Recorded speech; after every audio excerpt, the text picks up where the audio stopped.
What is going on, guys? Marc Guberti here. In this video, you will learn how to use Instagram to sell more books. And if you do want additional strategies to sell more books, make sure you subscribe because we talk about that here on the channel very often. So when it comes to Instagram, you can't use a link in the description. So it is very common for people to say that you can go to the link in their bio to go to the thing they want you to go to. So if you post a picture of your book and you say that the book is available on Amazon, or you can go to the link in my bio, that's the way of getting people to click a link on Instagram to go to your book.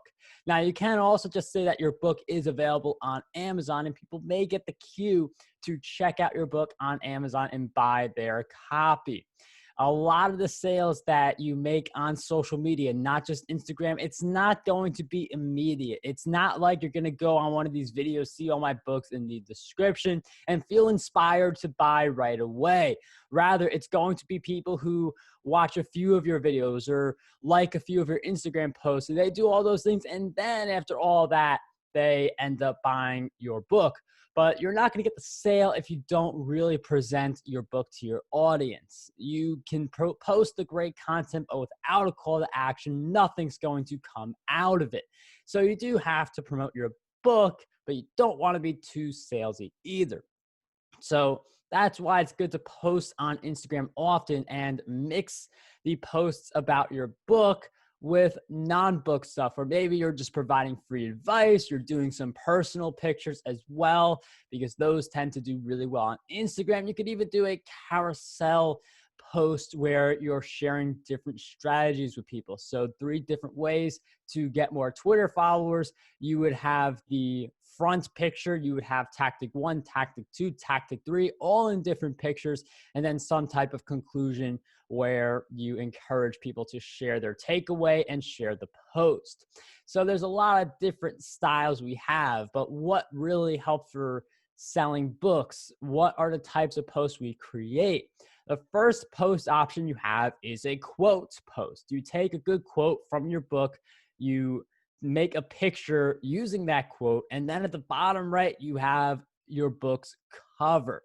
And you could even have something like the Amazon logo to let people know that they can get your book on Amazon. Then you write a description basically talking about the quote, talking a little bit about your book, and then ending by telling people that, hey, they could buy it on Amazon or Barnes & Noble or wherever you sell your books. Some people, they sell their books on their websites. You are able to charge higher if you do it that way. But whatever works for you, you have your book selling somewhere, you tell people they could buy it through that source. The other option you have is the carousel. So I talked about this with the 3 Twitter tips example. So let's say you have a chapter of your book that goes into content monetization. It's an example I've been using lately. And you talk about affiliate marketing, you talk about blogging, and you talk about creating a training course. So you could do something like 3 content monetization tips, and you do a carousel where people continue to swipe left in order to see what all of those tips are. The carousel posts have been very effective for me. They tend to get a bunch of likes, and you do keep people engaged. The last part of that carousel could be something that promotes your book and tells people that you're going to learn so much more if you choose to get your copy of the book that you happen to be sharing at that time. And again, having something like the Amazon logo really makes a big difference.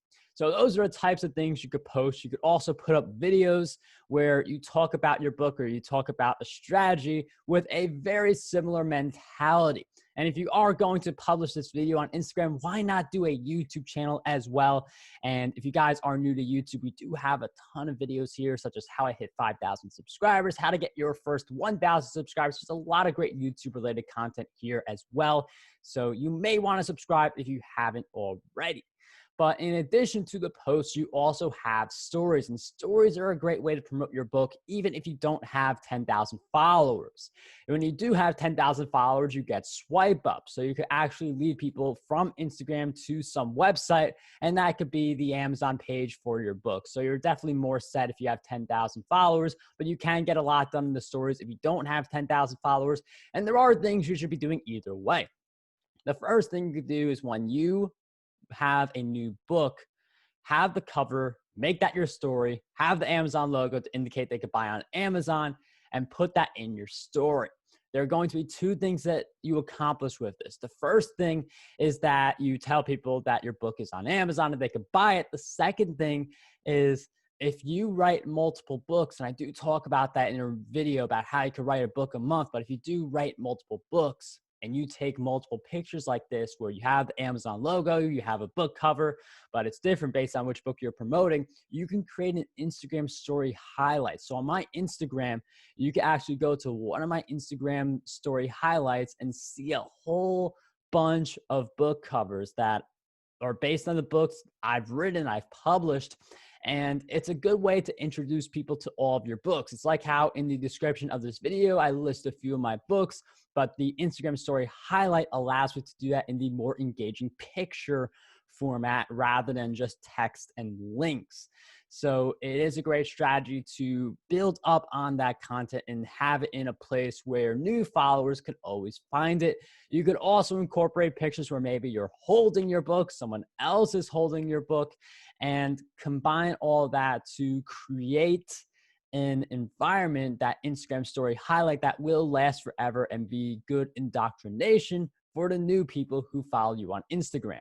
And in addition to having the book covers part of your Instagram story highlights, you could also use book quotes and make those your story highlights. If you're going to do posts about your different book quotes and have the book at the bottom right-hand corner, then you could reshare those posts in your Instagram stories and then assemble all those posts into an Instagram stories highlight, combine posts that you just put in your story with Instagram story content you create just for that medium of distribution. And you could incorporate that as an Instagram story highlight as well. So you have one highlight where it's all of your book covers. You have another highlight where it's all the great tidbits that people can get from the books. And that's going to be engaging content. People are going to stick on that highlight reel. And the more content you have in those highlights, the longer people stick around, the more likely they are to actually go ahead and buy your books. So now that you have your Instagram all set up for book sales, all it really takes now is getting more followers. Using the right hashtags in your posts is certainly a great start, but I do detail in another video 5 different ways you can go about getting more Instagram followers. One of my favorite ways to grow on any platform is through influencer marketing. So I interview a lot of people for my podcast. They help me grow my audience. I help them grow my audience. It's a win-win relationship. And I even pay some influencers to share my content in a way to grow on the platform that I choose. So you have the setup. It's just a matter now of getting the audience. That video will help you if you want to grow your Instagram followers. And it's going to be one of those things that helps you sell more books. You have to grow on as many different platforms as you can. For some people, you can manage 5 platforms. Other people can only manage 2. But the more places you're growing, the more it's going to help your long-term success as a self-published author. So I do hope you guys enjoyed this video. Gently tap the like button if you did, and I'll see you guys in the next one.